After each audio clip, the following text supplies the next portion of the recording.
Jess here, and welcome to my channel, and welcome to this week's reading vlog. So it is the 21st, and I have like 10 days or so left in the month to read, and I wanted to update you as to where I was on my TBR. As far as I know, with my Phase 10 TBR, I just need to read The Untold Stories. And why I haven't read this yet, when it's in one of my favorite series and is by one of my favorite authors, I have absolutely no idea, but this is the only book I have left, so there's no way it's not getting read this week.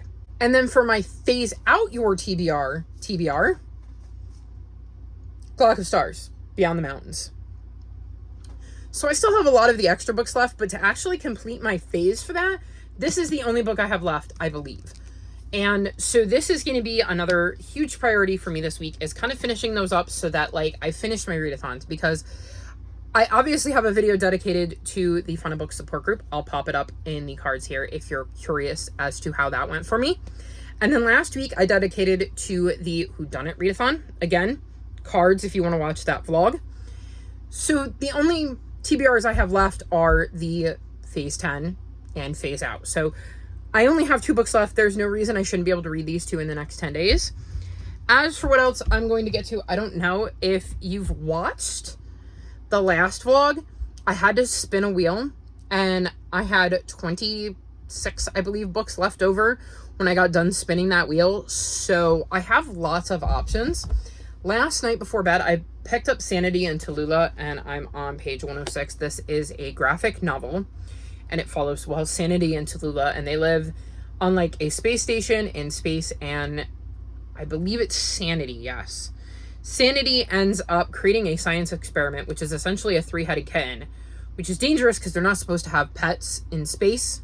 And he ends up escaping the lab, and now they have to find him before he creates all sorts of chaos on this space station ship they're on. So I'm enjoying this so far. I'm very curious to see how it ends. And if I hadn't been so tired last night, I probably would have finished it last night.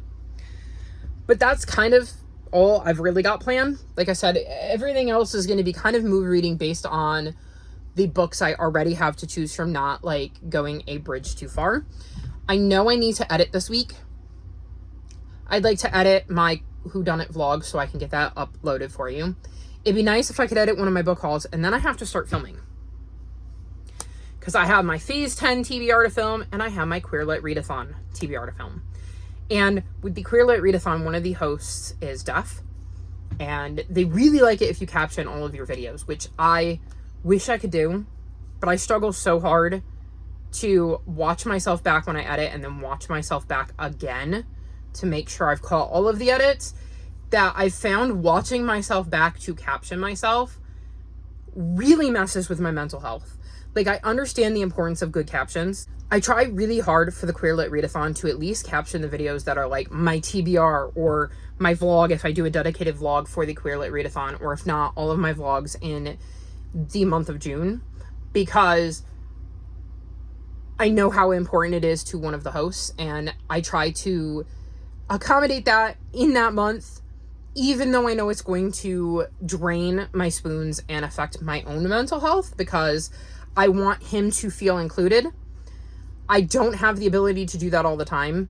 And I feel awful because, again, I know how important it is for people who can't hear to have good, solid captions, or who are hard of hearing or need captions for some other reason. But I really, really struggle with that. So I want to give myself plenty of time to film that, edit it, upload it, and then do the captions, because I know, especially captions, I start to nitpick myself. Because I don't know how accurate the captions need to be, but like, if I say something like, for this prompt, I'm gonna read, and it says going to, I have to change it to gonna, because my brain is like, it needs to be accurate. And I didn't say going to, I said gonna. So I get really nitpicky trying to figure out what I've said. And then I start going, do I sound stupid? Because I start wondering why I'm repeating words so often, or how often I say and so I just get hypercritical of myself. So it's the only time I do it, and I want to give myself extra time to do it in case it requires more spoons, so I can do it over, say, maybe multiple days. So that is probably on the agenda for this week as well. But other than that, I have wide open reading plans, and if I don't get to everything, I don't get to everything. The only other book I would like to prioritize is Crowfall, because I keep putting it on TBRs and keep not reading it. So we'll see if I can get to that this week as well. Anywho, I'm going to wrap this up because I have books everywhere and I want to kind of clean up my room and organize some things. And yeah, hopefully I will check in a couple of days and let you know how I'm doing.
So it is officially Tuesday, which means it's time to wrap this vlog up. I have not checked in this week. It's been a very long week and up and down week. I had a lot of wrestling, which I really enjoyed. I felt very slumpy this week, and then I somehow yesterday found my mojo. So I started a book, and that is This Time Next Year. It's one of my book haul revisiteds. I'm only a couple chapters in, so I didn't make a ton of progress on this, but I did want to mention that I started it. I don't have any strong feelings yet. Then I read Sanity in Tallulah, and I gave this 4.5 stars. This was the first book I finished this week. It is a graphic novel that follows Sanity and Tallulah, and they live on this space station. And it's not exactly exciting up there. It can kind of be a little bit boring because they are out of the way. I apologize for Cattail. You know how she is. Got to be in every video ever. So they tend to try to find a way to cure boredom in any way they can, and one way is when Sanity invents a 3-headed cat that is definitely extremely illegal and ends up escaping the lab. The girls end up having to go after the kitten and trying to prevent the kitten from creating any havoc or damage on the space station. I really enjoyed this. I thought it was such a fun idea. I thought the art style was quite interesting. There's the 3-headed cat, in case you were wondering. I really enjoyed the girls' friendship and learning about the space station in this world. I flew through this and definitely wanted more. So this was a really good read and a really good way to kick off the week. The next book I finished is Murder at Archley Manor, and I gave this 3.5 stars. This is a historical fiction cozy mystery series, and we're following Olive, and she needs a job. And we're in 1923 London, so the kinds of jobs she would be qualified for are not a huge pool. So what ends up happening is Olive ends up getting asked by her aunt to look into her cousin's fiance, Alfred. He kind of burst onto the high society scene, and they want to make sure he's on the up and up.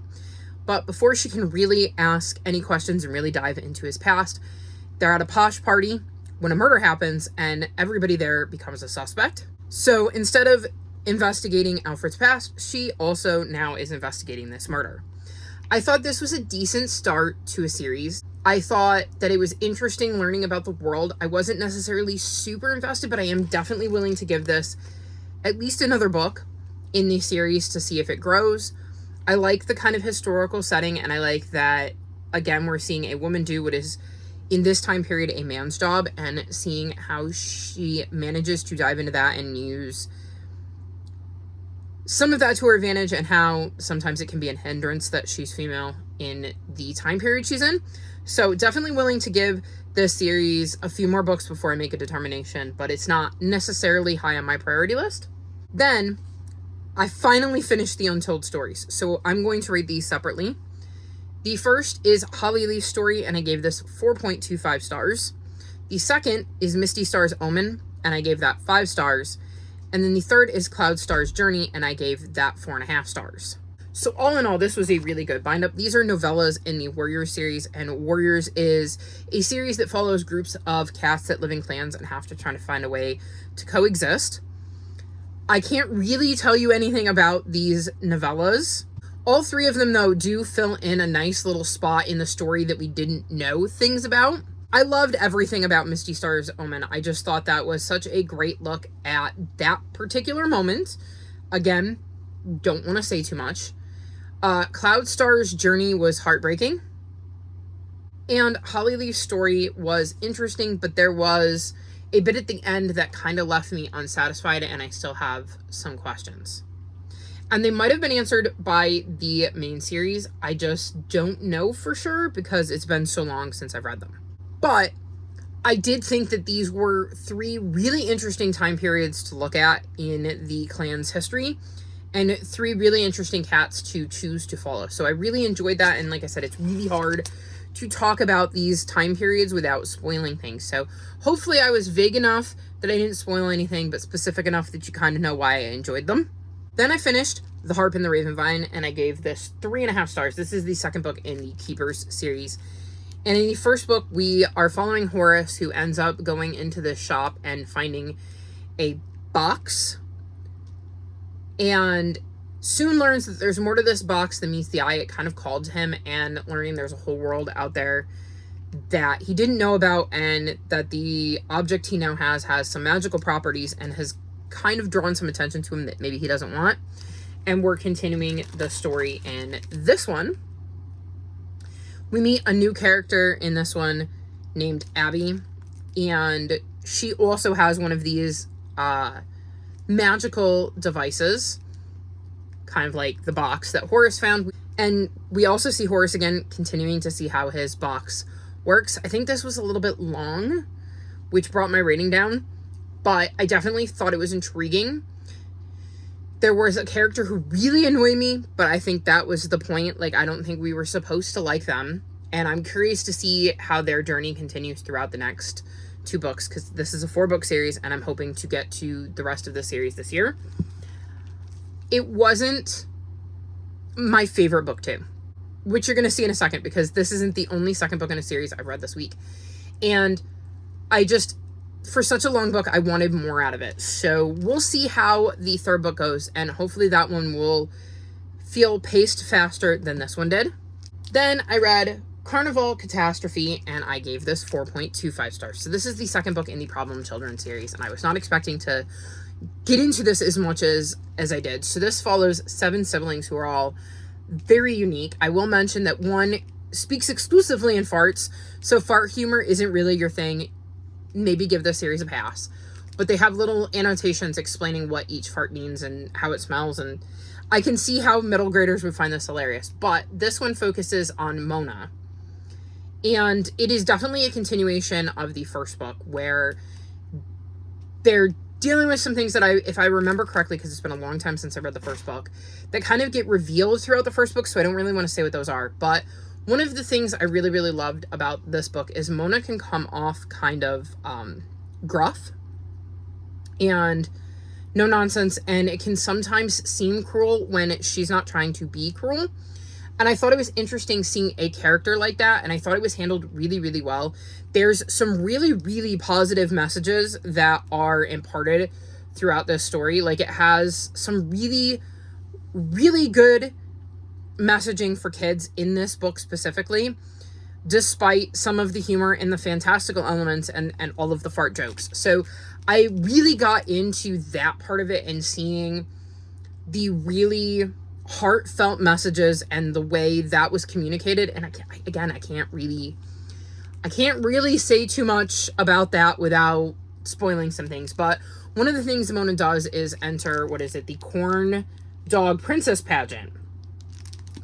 And that definitely plays into things. It is very important to the journey that the 7 kids go on, as is the rest of the carnival. So I really, really enjoyed this book a lot more than I thought I was going to. Definitely want to read the 3rd book in this trilogy, and was pleasantly surprised by the heartfelt messaging that I found in this book that was completely unexpected. So if you have a kid that likes fart humor and you're worried that there won't be anything redeeming from these books, there definitely 100% is, despite all of the fart jokes. Then I read Keeper of the Lost Cities, the graphic novel part 1, and I gave this 5 stars. Is anybody shocked?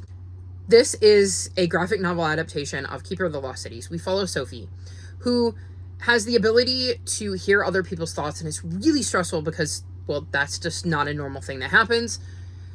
And she ends up meeting a boy named Fitz at a museum one day and realizes he can also hear thoughts. She quickly learns that the reason she can do this is because she's not human, she's an elf, and gets swept off to the Lost Cities to kind of embrace her heritage and learn all about the world of the elves and things that have been hidden from humans for years.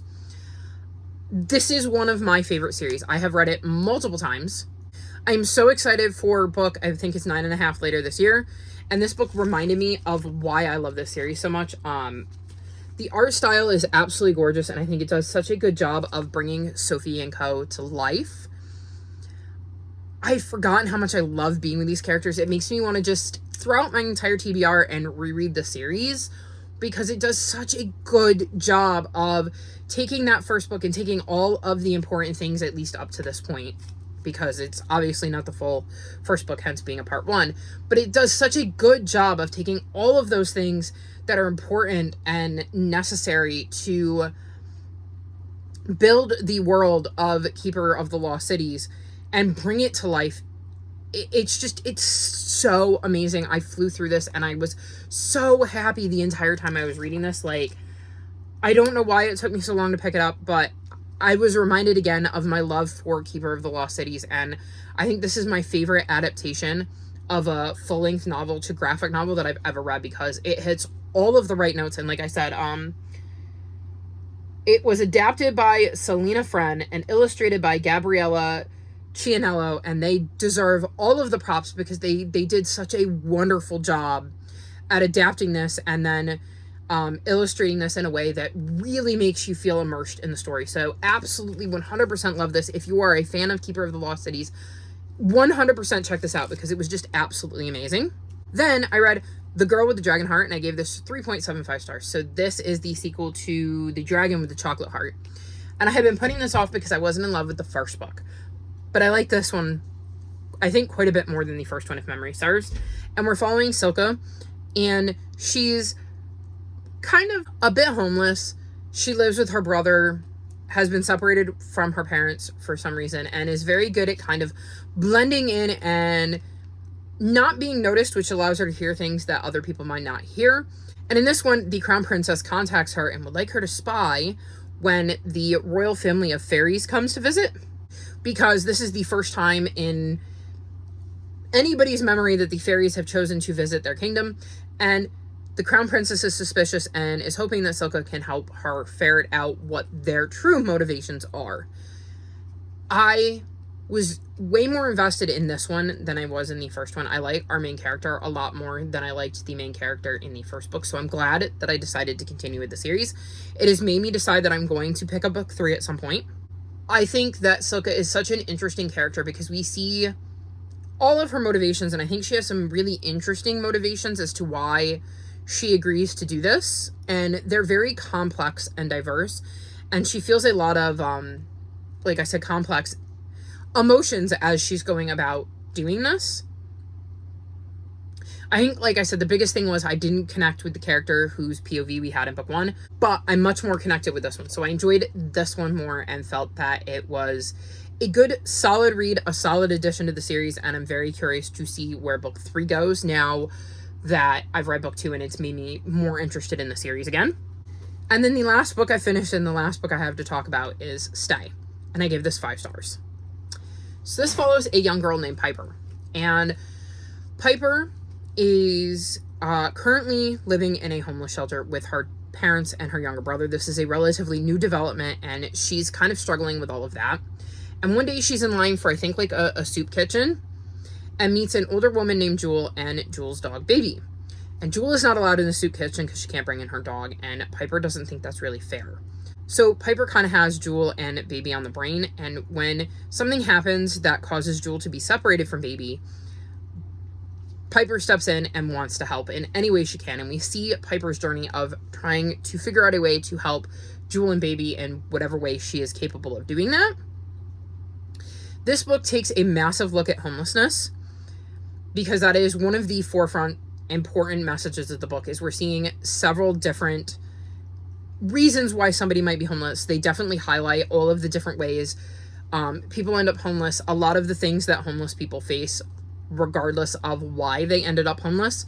It definitely shines a light on homeless people who have pets and how much harder it is, but how important the pets are to these people and how much they're willing to sacrifice for their pets. We do get chapters from Jewel and Baby's points of view, and I thought they really added something to the story. By the end of the story, I was in tears and just feeling all of the feels. I thought this was such an amazing look at homelessness from a way that a kid could connect to, and giving them the ability to show that maybe your preconceived notions are wrong. Maybe you need to kind of reflect and review that you shouldn't judge a book by its cover. I think that was definitely one that was really important in here, and it was just such an amazing story. It really, really sucked me in. I did not want to put it down. I flew through this, and I just absolutely love this book. An easy 5 stars, and one of my favorite books I think I've read this year. So that was my week, and I literally finished The Harp and the Raven Vine, Keeper of the Lost Cities, Carnival Catastrophe, The Girl with the Dragon Heart, and Stay yesterday. And I only had a little bit left in The Harp and the Raven Vine, but I read the entirety of Girl with the Dragon Heart, Keeper of the Lost Cities, and Stay yesterday, and like 2/3 of Carnival Catastrophe. So I don't know where my mojo was for the rest of the week, but I definitely found it yesterday, and hopefully I can bring that in to next week. But that's going to be all for this week's vlog. Sorry I didn't check in more. It was an up and down week, like I said. All of my social media is linked in the description below if you'd like to come chat with me. If you've made it this far in the video, come here. Leave me bug emojis in honor of Bugsy. Like this video and subscribe to my channel, and I'll talk to you next time. Bye.